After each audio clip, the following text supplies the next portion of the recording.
اپنے مسائل کو حل کرنے کے لیے سبسکرائب کریں آپ کے مسائل کا حل۔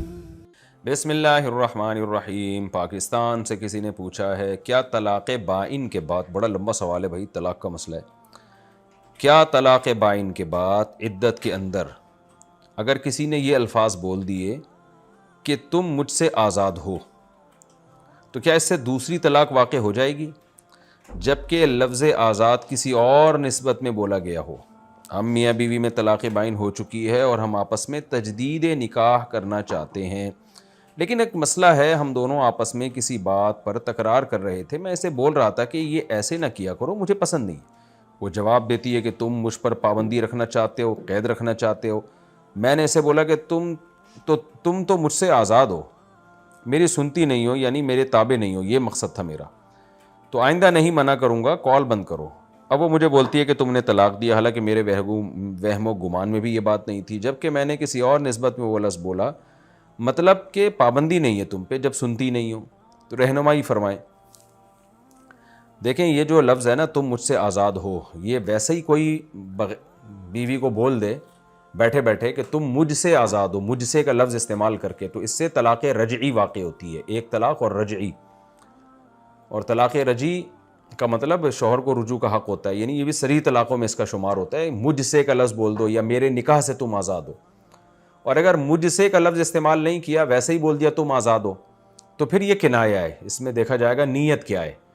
نیت طلاق کی ہے تو ایک طلاق بائن واقع ہوگی، اور نیت طلاق کی نہیں ہے تو ایک طلاق بائن واقع نہیں ہوگی۔ لیکن آپ نے یہ لفظ بیٹھے بیٹھے ویسے ہی نہیں کہہ دیا کہ تم مجھ سے آزاد ہو، بلکہ پیچھے بات یہ چل رہی تھی اور واضح قرائن موجود تھے کہ آپ کی نیت سرے سے طلاق کی تھی نہیں، تو یہ لفظ آزاد جب یوں کہا جائے نا، مجھ سے آزاد ہو یا میرے نکاح سے آزاد ہو، تو یہ صریح ہے اپنے موقع پہ، اور وہ موقع یہ ہے کہ سیاق و سباق سے یہ نہ پتہ چل رہا ہو کہ آپ کی نیت کچھ اور ہے۔ تو ویسے ہی اگر آپ کہہ دیتے نا تو آج سے تم مجھ سے آزاد ہو، تو پھر تو طلاق رجعی ہوتی، لیکن آپ کا جو آپ کی کنورزیشن چل رہی تھی، جو بات چیت چل رہی تھی، اس سے یہ پتہ چلتا ہے کہ آپ کی نیت طلاق کی نہیں تھی، لہذا اس سے طلاق واقع نہیں ہوئی۔ تو ایک طلاق بائن جو پہلے ہو چکی ہے بس وہی ہے، دوبارہ طلاق نہیں ہوئی۔ سعید اللہ صاحب ترکی سے پوچھتے ہیں، جب میری عمر 14 سال تھی تو میں نے اور میرے بھائی نے موٹر سائیکل کا ٹائر چرایا تھا، یعنی اکیلے چرا لیتے یار، بھائی کے ساتھ مل کے یہ کام کر رہے ہو آپ، اب ہمیں احساس ہو رہا ہے کہ ہم کیا کریں، وضاحت فرمائیں۔ آپ ترکی سے مسئلہ پوچھ رہے ہیں، تو یہ ٹائر آپ نے ترکی میں چرایا تھا، پاکستان میں چرایا تھا؟ خیر جہاں بھی چرایا تھا، آپ کو توبہ کی توفیق مل گئی، ماشاءاللہ۔ التائب من الذنب کمن لا ذنب لہ، جس توبہ کر لے گناہ سے ایسے جیسے اس نے گناہ کیا ہی نہیں۔ تو اب آپ ایسا کریں کہ جس کا ٹائر چرایا تھا اس کو ٹائر خرید کے دے دیں آپ، اور وہ بندے کا ملنا مشکل ہے، یا بے عزتی کا خطرہ ہے کہ اس کو تو نہیں پتہ نا چور آپ نے چوری کی ہے، تو بے عزتی کا خطرہ ہے کہ وہ بولے گا اچھا بیٹا تم چور ہو، تو پھر آپ یوں کر لیں کہ ٹائر کی جو قیمت ہے نا وہ کسی طرح اس مالک تک پہنچا دیں، ہدیے کے نام پہ، گفٹ کے نام پہ، یا کسی اور بندے کو دے دیں اور بولیں کہ یہ اس کو پیسے دے دو، اور یہ نہ بتاؤ کہ ہم نے دیے ہیں، اور بولو کہ بھئی تمہیں کسی نے ہدیہ بھیجا ہے، تو تاکہ آپ بھی کی جرم بھی چھپا رہے اور جو ہے وہ اس کی قیمت بھی ادا ہو جائے۔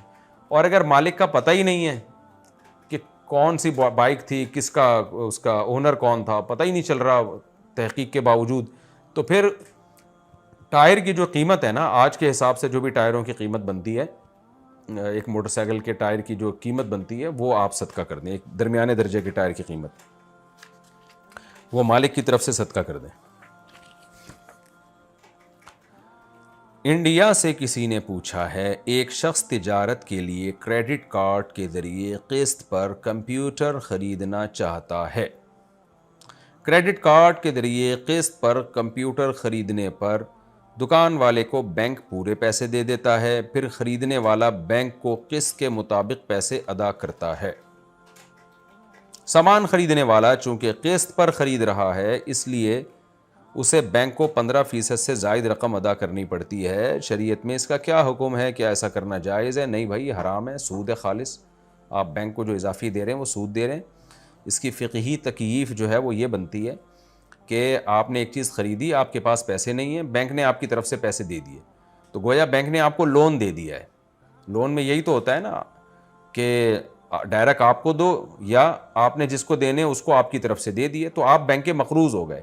تو اس قرضے پر بینک آپ سے 15% فائدہ اٹھا رہا ہے, تو یہ سود ہے, ناجائز ہے.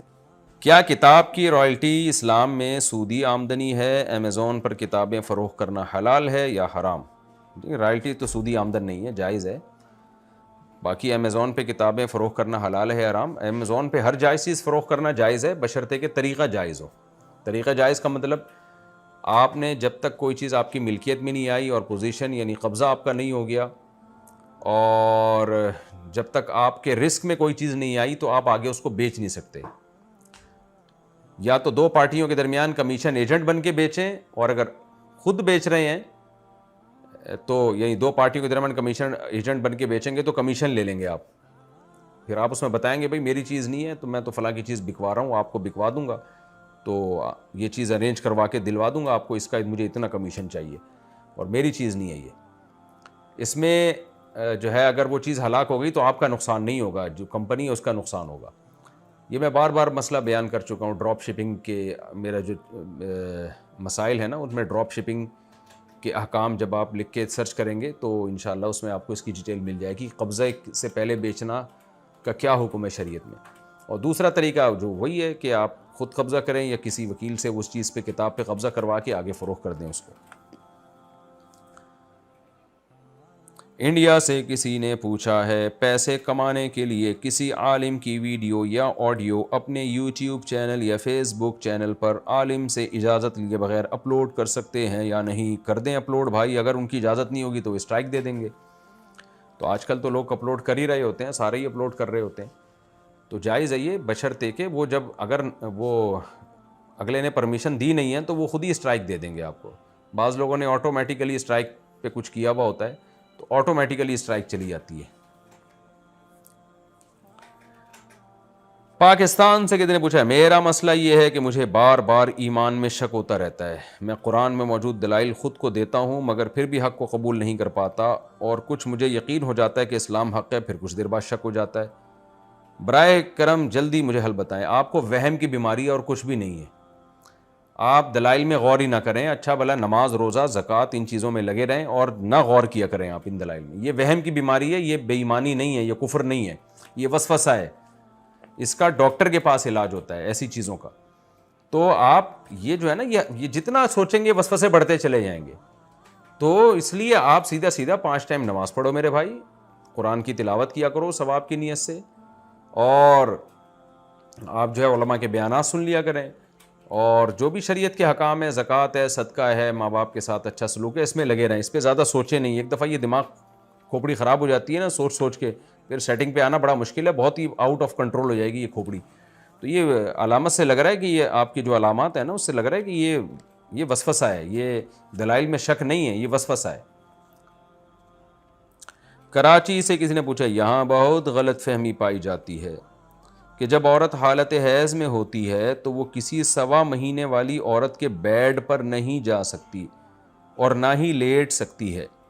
اگر حیض والی عورت کسی زچگی والی عورت کی چارپائی یا بیڈ پر بیٹھ جاتی ہے تو اس کا حمل کبھی نہیں ٹھہرتا, بار بار ضائع ہو جاتا ہے. برائے مہربانی اس بارے میں وضاحت فرما دیں. بالکل غلط بات ہے, وہم کی بات ہے. دیکھیں جو مشرکین مکہ اور آج کل کے جو بت پرست لوگ ہیں نا, یہ کیوں بتوں کی عبادت کرتے ہیں, شرک کیوں کرتے ہیں؟ اس لیے کہ ان کے دماغ میں ایک وہم بیٹھ گیا ہے کہ یار اتنے سارے لوگ بتوں کے سامنے جھک رہے ہیں تو کچھ تو ہوتا ہوگا نا. جو مزاروں پہ جاتے ہیں وہ کیوں جاتے ہیں؟ آپ دلائل کے انبار لگا دیں پھر بھی وہ جائیں گے, کہتے ہیں یار اتنے سارے لوگ جا رہے ہیں, کچھ تو مزاروں سے ہو رہا ہوگا نا. تو جو مشرک جو ہے نا, جو توہم پرست ہوتا ہے, یعنی یہ وہم اور توہم پرستی ایسی چیز ہے جو انسان کو کافر بنا دیتی ہے. تو اسی طرح یاد رکھیں کہ وہم اور توہم پرستی اور بغیر دلیل کے بس فرض کر لینا چیزوں کو, یہ چیز انسان کو گمراہ کر دیتی ہے. آپ نے دیکھا ہوگا بچوں کے نظر لگتی ہے, یعنی نظر بھی نہیں لگی ہوتی, خود ہی فرض کیا ہوتا ہے کہ نظر لگ گئی ہے, اور پھر مرچیں جلا رہی ہوتی ہیں خواتین. یہ کیا ہے؟ کوئی وائرس آ گیا ہے سوسائٹی میں, کوئی جو ہے نا خواتین کے بچوں کی ماؤں کے کوئی وائرس چلا گیا ہے, اب وہ نکل نہیں پا رہا. اب ان کو سمجھا کے تھک جاؤ بھائی, اس سے کچھ نہیں ہوتا, ایمان خراب ہوتا ہے ان چیزوں سے. نہیں آئے گی کھوپڑی میں. جو یرقان کے مریض ہیں ان کو چپلیں لٹکا دیتے ہیں گلے میں کہ وہ پیلی ہوتی رہیں گی تو یرقان نکل رہا ہے. آپ دلائل کے انبار لگا دو, ان کی کھوپڑی کبھی بھی سیٹ نہیں ہوگی, کیونکہ جو ہے نا فالٹ کوئی مینوفیکچرنگ فالٹ ہے, کوئی باپ دادا سے کوئی فالٹ چلا آ رہا ہے. تو یہ توہم پرستی اتنی بری چیز ہے نا, انسان سے سارے الٹے کام یہ توہم پرستی کراتی ہے. رات کو جھاڑو نہیں لگاؤ تو کالا کتا گزر گیا, تو کالی بلی گزر گئی. تو آج یہ جو لوگ ایک دفعہ ان چیزوں میں پڑ گئے نا, زندگیاں برباد ہو جاتی ہیں ان کی. تو اس لیے سیدھا اللہ پہ توکل اعتماد کر کے زندگی گزاریں. جب تک کوئی شریعت سے یا سائنس سے یا مشاہدے سے ہمارے پاس کوئی دلیل کسی چیز کی نہیں آتی, ہم اس کو غلط نہیں سمجھیں گے.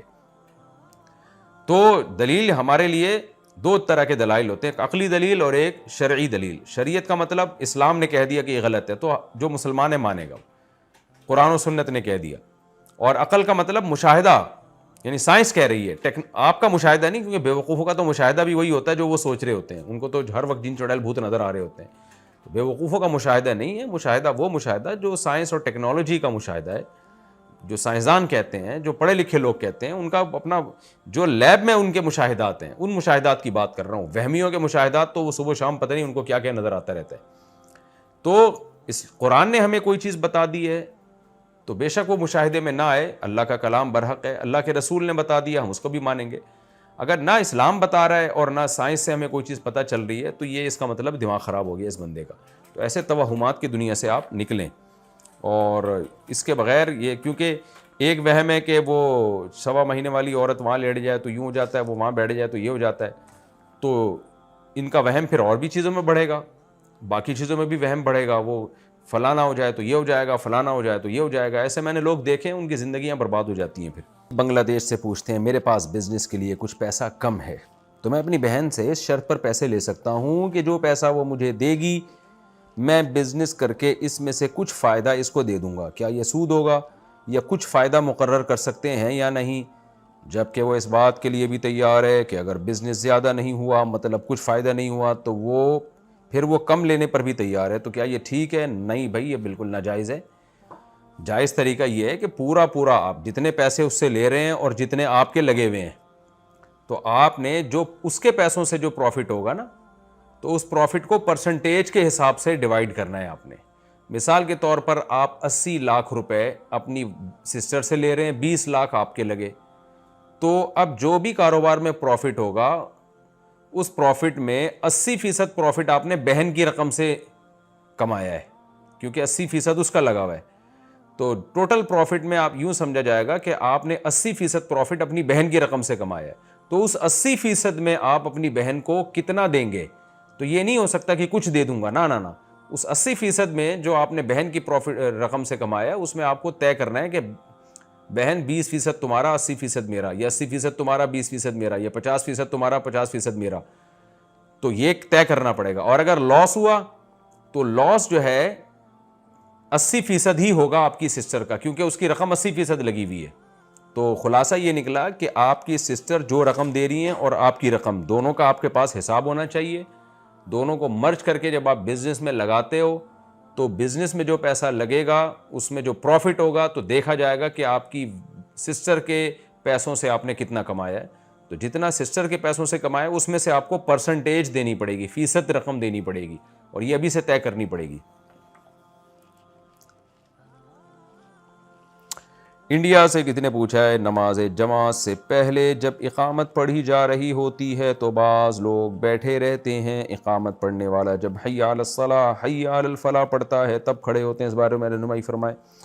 بھائی جو سنت عمل ہے نا اس بارے میں, اور صفوں کی بہت زیادہ تاکید بھی ہے نبی صلی اللہ علیہ وسلم سے صفوں کی درستگی کی, تو اس تاکید کو بھی دیکھا جائے تو اگر اقامت میں حی علی الصلاۃ کے وقت لوگ کھڑے ہوں گے تو صفیں بہت دیر سے بننا شروع ہوتی ہیں, اس میں صفیں ٹیڑھی میڑھی ہونے کا خطرہ ہوتا ہے.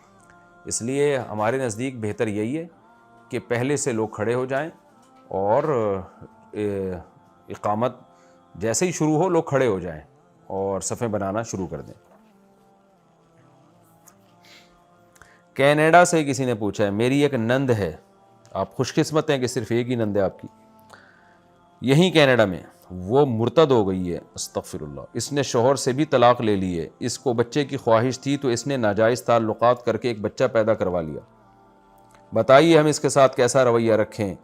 آپ کے بیان میں سنا تھا کہ مرتد کو 3 دفعہ دعوت دینی چاہیے، نہ مانے تو اس سے لا تعلق ہو جانا چاہیے، مگر یہاں کچھ علماء کہتے ہیں کہ تعلق ختم کر دیں گے تو تھوڑی بہت دین کی بات سنانے کا موقع بھی نہیں ملے گا۔ ہم الحمدللہ دعوت و تبلیغ سے جڑے ہوئے ہیں، بچوں کی بھی دینی پرورش کر رہے ہیں۔ میں نن سے تعلق قائم نہیں رکھنا چاہتی تھی تاکہ میرے بچوں پہ برا اثر نہ پڑے، میں صرف اللہ کی رضا اور اس کی ناراضی سے بچنا چاہتی ہوں۔ اگر اللہ کی رضا نند سے بات کرنے میں ہے تو میں ضرور اچھا رویہ رکھوں گی، بہت کنفیوزڈ ہو گئی ہوں۔ میرے شوہر بہت نرم طبیعت کے ہیں، نند کا فون آتا ہے تو وہ اس سے بات کر لیتے ہیں، میں تو اب بات نہیں کرتی، ساس سسر کی طرف سے پریشر ہے کہ بات کروں، کیا کروں؟ بتائیے صورتحال میں مجھے اور میرے شوہر کو کیا کرنا چاہیے؟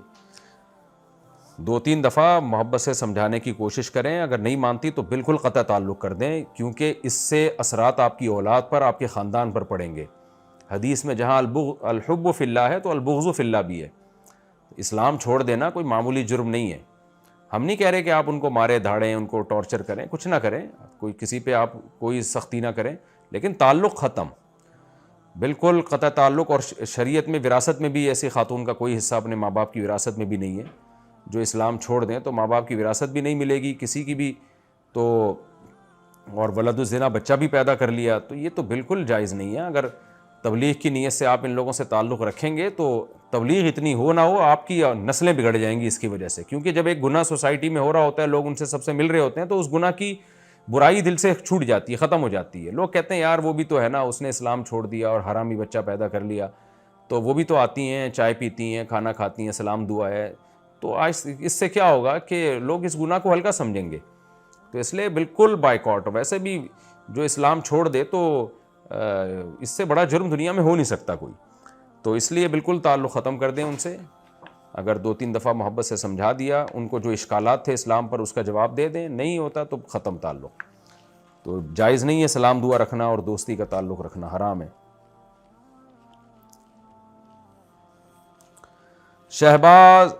شہباز کریم خان، فرخ آباد، یو پی، انڈیا سے۔ میرا کھاتا SBI میں ہے اور اس میں ٹھیک ٹھاک پیسہ ہے، ماشاء اللہ الحمدللہ، مگر اس کے ساتھ سود بھی جڑ کے آتا ہے۔ میرے دل میں وسوسہ ہے کہ میرے پیسے حرام تو نہیں ہو گئے، ہر سال سود ملتا ہے، اب اسٹیٹمنٹ نکلوانے جاتے ہیں تو بینک والے ٹال دیتے ہیں، کیا میرا پیسہ حرام ہو گیا ہے؟ پیسہ تو حرام نہیں ہے، پیسے میں حرام شامل ہو رہا ہے جو سود کی رقم ہے۔ تو آپ نے سودی بینک میں اکاؤنٹ کھولا کیوں؟ آپ اسلامک بینک میں اکاؤنٹ کھولیں، اب تو اسلامک بینکنگ بہت رائج ہو گئی ہے الحمدللہ، اور جو رقم سود کی شامل ہو رہی ہے اس کو نکال کے صدقہ کر دیں ثواب کی نیت کے بغیر۔ تو جو اصل رقم آپ نے بینک میں رکھوائی ہے وہ تو حلال ہے، وہ حلال ہی رہے گی، لیکن جو اضافی سود مل رہا ہے وہ سود آپ بینک میں رکھیں نہیں، بلکہ سود نکالیں اور نکال کر ثواب کی نیت کے بغیر کسی بھی خیر کے کام میں صدقہ کر دیں۔ پاکستان سے کسی نے پوچھا ہے جی کم سے کم، اچھا یہ پہلا والا سوال جو شہباز کریم نے پوچھا ہے انڈیا سے پوچھا ہے، انڈیا میں تو میرا خیال اسلامک بینکنگ نہیں ہے، تو وہاں تو مجبوری ہے بینک میں پیسہ رکھنا، پھر تو آپ وہاں بس یہی کریں کہ جو سود ہے وہ نکال کے ثواب کی نیت کے بغیر صدقہ کر دیں۔ پاکستان سے کسی نے پوچھا ہے کم سے کم کتنے سونے پر زکوٰۃ واجب ہوتی ہے اور کس ریشو سے؟ برائے مہربانی وضاحت فرما دیں۔ دیکھیں آپ کے پاس صرف اگر سونا ہی ہے، نہ کرنسی ہے، پیسہ بھی نہیں ہے، چاندی بھی نہیں ہے، تجارتی مال بھی نہیں ہے، صرف سونا ہی ہے، تو پھر 7.5 تولے پر ہوتی ہے۔ لیکن آج کل کوئی ایسا بندہ ہوتا نہیں ہے جس کے پاس صرف سونا ہو، یا کوئی خاتون ایسی نہیں ہوتی، سونے کے ساتھ کچھ نہ کچھ پیسے ہوتے ہیں، تو اس لیے اب سونے کا نصاب ختم ہو گیا، اب چاندی کا نصاب چلتا ہے۔ تو 52.5 تولے چاندی کی جو بھی قیمت ہے، پاکستان میں شاید 1-1.5 لاکھ روپے چل رہی ہے، تو وہ دیکھ لیں نیٹ پہ سرچ کر کے، اور یہ پاکستان سے ہی پوچھا ہے۔ تو اس مالیت کا بھی سونا ہوگا نا تو زکوٰۃ واجب ہو جائے گی، اور زکوٰۃ 2.5% ہوتی ہے، ٹوٹل مالیت کو آپ 40 سے ڈیوائڈ کریں گے تو 2.5% نکل آئے گا۔ انڈیا سے میرا سوال یہ ہے کہ جس طرح تعویذ لٹکانا حرام ہے تو کیا اسی طرح آیت الکرسی یا کوئی دعا وغیرہ پرس یا گاڑی میں لٹکانا یا رکھنا جائز ہے یا نہیں؟ دیکھیں شرکیہ تعویذ لٹکانا حرام ہے، اگر تعویذ میں شرکیہ الفاظ نہیں ہے، آیت الکرسی لکھی ہوئی ہے، بسم اللہ لکھی ہوئی ہے، تو وہ لٹکانا حرام نہیں ہے۔ البتہ شریعت میں تعویذ گنڈوں کو اور تعویذوں کو پسند نہیں کیا گیا۔ اللہ پہ توکل کا تقاضا یہی ہے کہ تعویذ چاہے قرآنی آیات پر ہی مشتمل ہو وہ بھی استعمال نہ کیا جائے۔ اللہ کا شکر ہے میرا اپنا عمل بھی یہی ہے، اور ہم نے اپنے والدین کو بھی اسی طرح دیکھا، اپنے باپ دادا کو بھی اسی طرح دیکھا، کبھی تعویذ نہیں لٹکایا، اور اپنے اکابر کو بھی اسی طرح ہم نے دیکھا ہے۔ تو اس سے بچیں آپ اس عمل سے، کیونکہ جو لوگ اس طرح تعویذ لٹکاتے ہیں نا، تو وہ پھر وہ وہم کی جو ہے نا، پھر وہ اللہ پہ جو توکل میں کمی آتی ہے وہ پھر ختم نہیں ہوتی، پھر ان کے کبھی دھاگے، کبھی پاؤں پہ انگوٹھے پہ دھاگے، کبھی فلانے دھاگے۔ تو تعویذ ایک ایسی چیز ہے جس کی حوصلہ شکنی کرنی چاہیے۔ باقی یہ کہ کوئی اگر قرآن کی آیتیں لکھی ہوئی ہیں یا دعائیں لکھی ہوئی ہیں جس کا مضمون شرکیہ نہیں ہے، اللہ کی حمد و ثنا ہے اس میں، تو وہ تعویذ لٹکانا حرام نہیں کہا جا سکتا اس کو۔ حدیث میں جس تعویذ کو شرک کہا گیا ہے، تو ظاہر ہے شرک تو وہی تعویذ ہوگا نا جس میں شرکیہ الفاظ ہوں گے یا شرکیہ مضمون ہوگا اس کا، لیکن آیتیں وغیرہ بھی لکھی ہوں تو اس سے اجتناب کریں آپ۔ بہت زیادہ ہے تو رقیہ کر لینا چاہیے، رقیہ آیت الکرسی پڑھ کے دم کر دیا، سورہ فاتحہ پڑھ کے دم کر دیا، تعویذ گنڈوں سے بچنا چاہیے۔ عابد صاحب قطر سے پوچھتے ہیں، اگر عورت کسی لڑکے سے پیار کرتی ہو اور اس کی شادی زبردستی کسی اور جگہ کر دی جائے، اگر وہ اپنے شوہر سے طلاق مانگے اور شوہر طلاق نہ دے تو عورت کو کیا کرنا چاہیے؟ صبر کرنا چاہیے، اپنے میاں کے ساتھ گزارا کرنا چاہیے۔ زبردستی شادی کیوں کی ہے؟ نہ کرتی، جب اس پہ دباؤ ڈالا تھا بول دیتی میں نے نہیں کرنی، تو ہمت دکھاتی نا۔ وہاں تو قبول لیا، تو اب قبول لیا تو اپنی یعنی جو ہے وہ قبول ہے تو اب اس کو چلائے آگے، کیونکہ نکاح طلاق ایسی چیز ہیں جو زبان سے ادا کرنے سے ہو جاتے ہیں۔ تو اگر کسی کو نہیں پسند ہے کوئی تو قبول ہی نہیں، بھائی بولے جو مرضی کرنا ہے میں نہیں قبولوں گی۔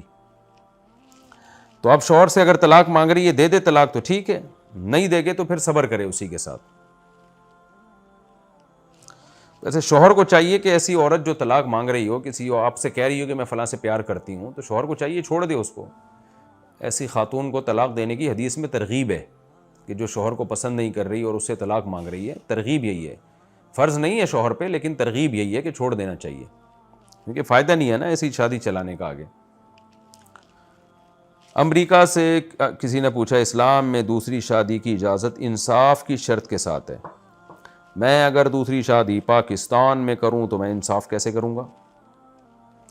میں سید ہوں، میری بیوی بھی سید خاندان سے، اگر دوسری بیوی سید سے نہ ملی تو مجھے دوسری شادی کرنی چاہیے یا نہیں؟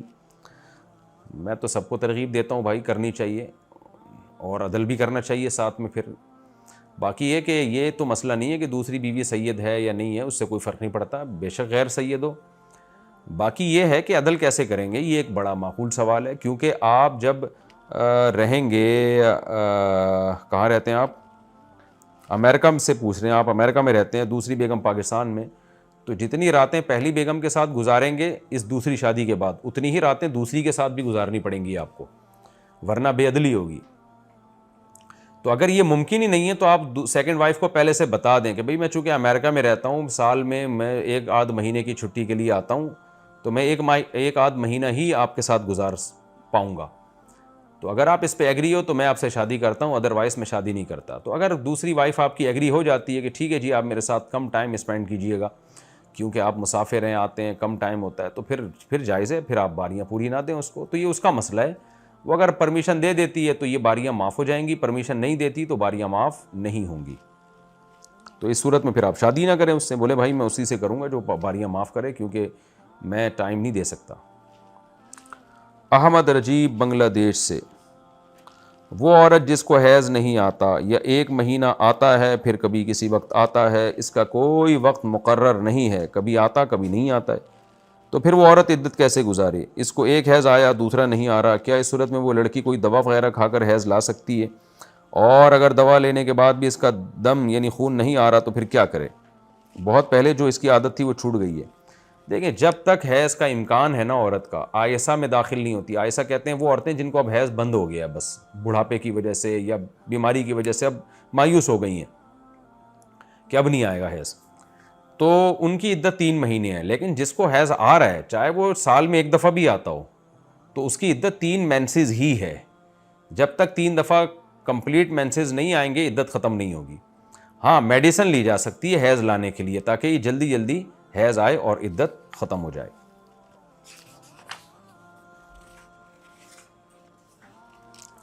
ماہنور اختر کراچی سے، آج کل یہ رواج شروع ہوا ہے کہ بیماری وغیرہ کے لیے منت مان لیتے ہیں 7 روزوں کی، پھر 7 لوگ ایک ہی دن میں روزے رکھتے ہیں. کیا ایسا کرنا درست ہے؟ بھائی جس نے منت مانی کہ میں 7 روزے رکھوں گا تو 7 روزے وہ رکھے گا، اس کی طرف سے کوئی اور نہیں رکھ سکتا. اور اگر 7 افراد نے منت مانی تھی کہ ہم مل کے 7 روزے رکھیں گے، یعنی ایک ایک کر کے پورے کریں گے، تو پھر ایک ایک کر کے ایک ہی دن میں کر لیں. سب لوگ ایک ہی دن میں 7 روزے رکھ لیں، 7 افراد ایک دن میں رکھ لیں. تو وہ منت کے الفاظ کیا تھے یہ دیکھنا پڑے گا. اگر الفاظ یہ تھے کہ ہم جس نے منت مانی کہ میں 7 روزے رکھوں گا، تو پھر اس کو 7 روزے رکھنے پڑیں گے. پھر ایسا نہیں ہو سکتا کہ ایک وہ رکھے اور 6 دوسرے لوگ رکھ لیں، یہ نہیں ہو سکتا. اچھا، یہ ان کا سوال یہ کہ ایسا آج کل یہ رواج شروع ہوا ہے کہ یہ اس طرح کی منتیں ماننے کا رواج شروع ہوا ہے. دیکھیں، منتیں ماننا جائز ہے مگر شریعت میں پسندیدہ کام نہیں ہے. یعنی آپ یہ کہہ رہے ہیں کہ میرا مریض ٹھیک ہو گیا تو میں روزے رکھوں گا یا رکھوں گی، تو شریعت میں اس کو زیادہ پسند نہیں کیا گیا. اس کی وجہ یہ ہے کہ اللہ تعالیٰ سے ایک قسم کا مقابلہ ہے کہ اللہ تو نے میرا پیشنٹ ٹھیک کر دیا تو میں رکھوں گا روزے، نہیں کیا تو جاؤ میں نہیں رکھ رہا. ایک طرح کا مقابلہ ہو گیا نا اللہ تعالیٰ سے. اس لیے حدیث میں منت کو پسند نہیں کیا گیا، اس طرح والی منت کو، یہ کام ہو گیا تو میں یہ کروں گا، یعنی نیکی کو آپ مشروط کرتے ہیں. باقی جائز ہے شریعت میں. اور قرآن میں اہل جنت کی صفات اللہ نے بیان کی ہیں، یوفون بالنذر، کہ وہ نظر مانتے ہیں تو پوری کرتے ہیں، اس کو چھوڑتے نہیں ہیں پھر اس نظر کو. تو اس لیے نظر مانی ہو تو پوری کرنا واجب ہے.